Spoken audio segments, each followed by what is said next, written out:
All right, y'all, welcome to the show.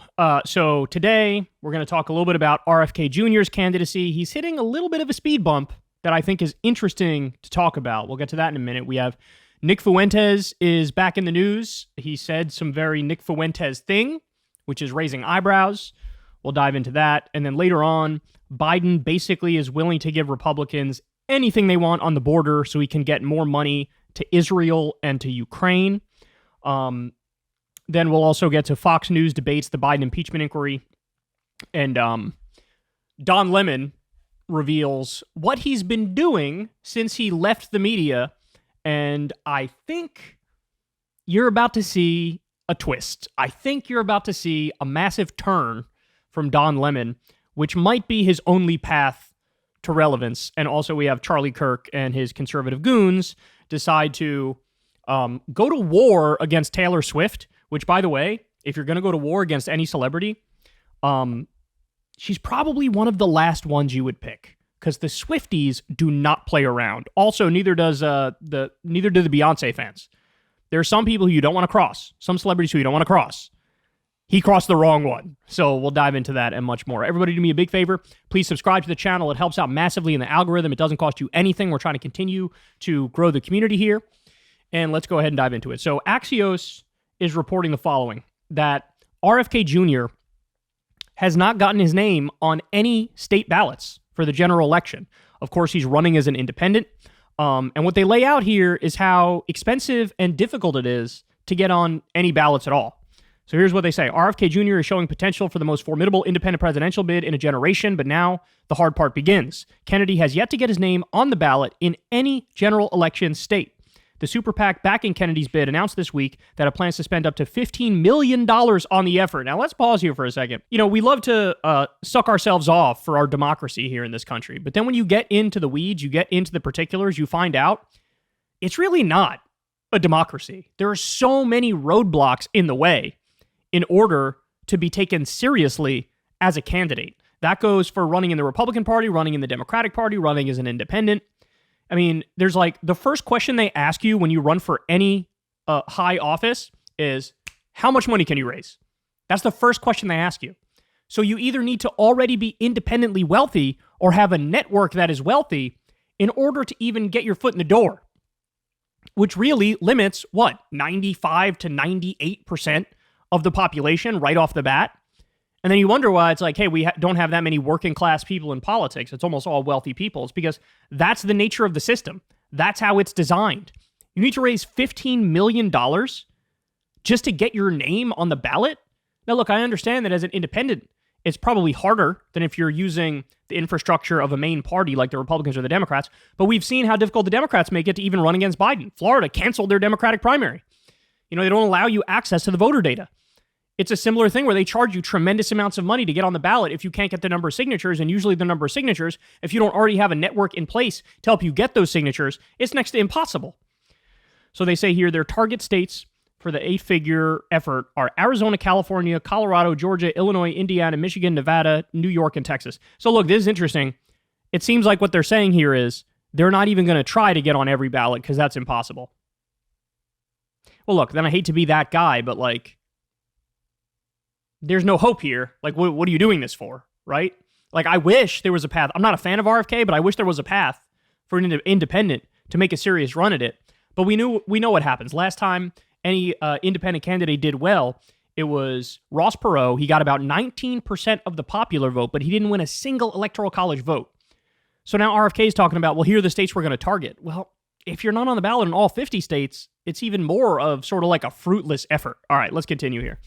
We have chosen to pursue these critical states, some of them battlegrounds, due to the complexity of the state election codes and the volume of signatures necessary to achieve ballot access, said Deidre Gulford, the special counsel of ballot access for the American Values 2024 Super PAC. That's the PAC that's backing RFK. Kennedy's first deadline is in Utah, where he has until March 5th to file 1,000 verified signatures to qualify for the ballot. So that one doesn't seem too hard. Kennedy's campaign successfully sued Utah in federal court earlier this month, arguing the state's original January 8th deadline was unconstitutional. See, that's the other thing. They try, like, the states have all these weird rules, and it's almost like they're trying to limit your ability to get on the ballot unless you're a pre-approved candidate. Utah is one of a number of states that have extremely difficult barriers to any independent candidate getting on the ballot, Kennedy said in a statement after the decision. Okay, well, what are the other rules? I'd be interested to know. At least 6 states require candidates to file for the ballot by June 30th. Dozens of others have deadlines over the summer, according to Ballot Access News.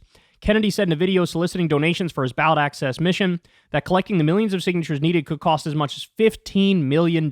Some states are also require that candidates pick their running mate when they apply for the ballot. See, like, it looks like these rules look to me like they're just trying to not have people run. And look, I told you guys from the very beginning, and I don't know why some people didn't believe me, but like all the facts on the ground are there if you want to look for it.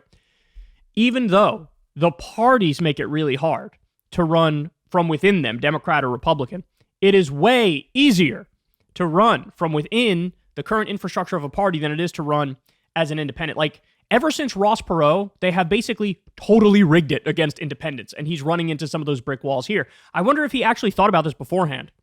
Look, I don't think his argument was wrong when he said, hey, I tried to run as a Democrat and they rigged the process, so what am I supposed to do?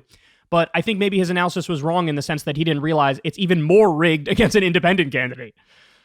All right, let's continue here. The Kennedy campaign has divided the state requirements into a tiered system based on whether they require a VP pick, the amount of signatures needed, whether there is a date for when they can begin petitioning, and their various deadlines, as press secretary told Axios.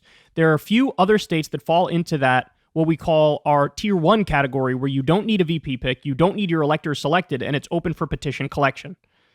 Press Secretary Stephanie Spear told Axios the Super PAC effort could help support any legal challenges Kennedy may face over his ballot access, said Super PAC co-founder Tony Lyons. The Super PAC is also preparing for inevitable attacks from both sides of the aisle. They will work overtime in a futile attempt to keep Bobby off the ballot in the debate stage.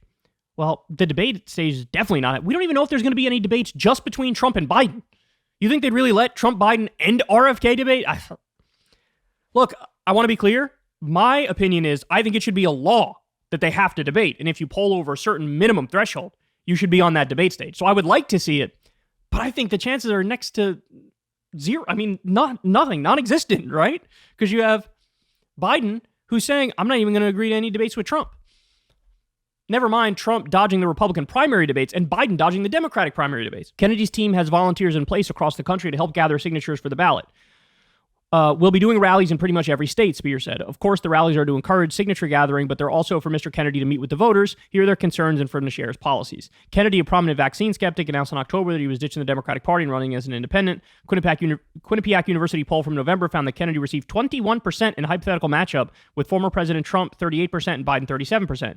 The last time an independent candidate earned more than 20% of support from a poll, at least 1 year out from the election, was Ross Perot in 1992. Like I said, he ended up getting about 19%. Kennedy has boasted strong fundraising numbers, including ending the third quarter with more cash on hand than some of the GOP rivals. He raised $5.1 million from small dollar donations, and most of his large dollar donations, $6.6 million, came from donors who had not given in recent elections. All right, so there you go. Look, this is interesting, right? Because we're getting a sense, we're looking at how the sausage is made here. So we already know what Marianne Williamson, Dean Phillips, Cenk Uygur, what they're running into with the states, where all these states are basically trying to cancel any Democratic election because the DNC has already decided, the White House has already decided it's going to be Biden. They want him anointed. They think he's entitled to it. So they're running into a brick wall, and RFK's running into a brick wall with the insanely arcane system that it's hard to navigate all this, right? The $15 million just to get your name on the goddamn ballot. That's insane. That's insane. And so look, there is a possibility that a lot of these people who are running or are floating a run ultimately won't be on the ballot in that many states, right? And then, so it's hard to do any sort of analysis or any sort of predictions as to what's going to happen in the election because ultimately we don't really know who's going to be on the ballot in all the different states. Is Cornel West going to be able to get on every ballot? How many states is the Green Party going to have ballot access in? Usually they have between like 46 and 48 states. Are they going to be able to maintain that? We got Manchin's considering a run. I thought Mark Cuban might, but maybe that's actually not true. RFK. Who am I missing? I know I'm missing some other people.